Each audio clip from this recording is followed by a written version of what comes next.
গেল ১৯ জানুয়ারি পিলখানা হত্যাকাণ্ডে বিস্ফোরক মামলা থেকে ১৭৮ জন বিডিআর সদস্যকে জামিন দেন আদালত।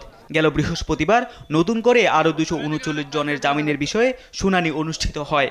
এরপর তাদের জামিনের আদেশ প্রদানে একাধিক তারিখ ঘোষণার পর নতুন করে আগামী ১০ এপ্রিল দিন ধার্য করেন আদালত।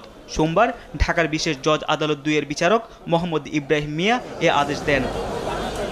অধিকাংশ আসামির একাধিক জামিন আবেদন, মৃত্যুদণ্ড ও যাবজ্জীবন প্রাপ্ত আসামিরা জামিন চাওয়ায় মামলার নথিপত্র যাচাই বাছাই ও চূড়ান্ত আদেশে সতর্কতায় সময় লাগছে বলে জানান রাষ্ট্রপক্ষের আইনজীবী। ১৫০ জন আসামির হচ্ছে ডবল নাম, একজন আসামির নাম আছে মৃত্যুদণ্ড প্রাপ্ত, তার জামিন চাওয়ার কোনো সুযোগ বা জামিন দেওয়ার কোনো সুযোগ এই আদালতের অবশ্যই নাই।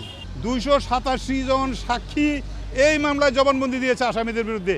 এই ২৮৭ জন সাক্ষী অনেক আসামির বিরুদ্ধে বক্তব্য দিয়েছেন। একপাক্ষিক আবেগ না দেখিয়ে সবার প্রতি মানবিক হওয়ার আহ্বান জানান রাষ্ট্রপক্ষের এই আইনজীবী।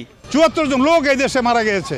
এই অংশটায় যারা বিচার প্রার্থী ক্ষতিগ্রস্ত পরিবার, তাদের আবেদন, তাদের কান্না, তাদের আহাজারি, তারা বিচার প্রার্থনা করছেন, সেই অংশটা কি মানবিক নয়?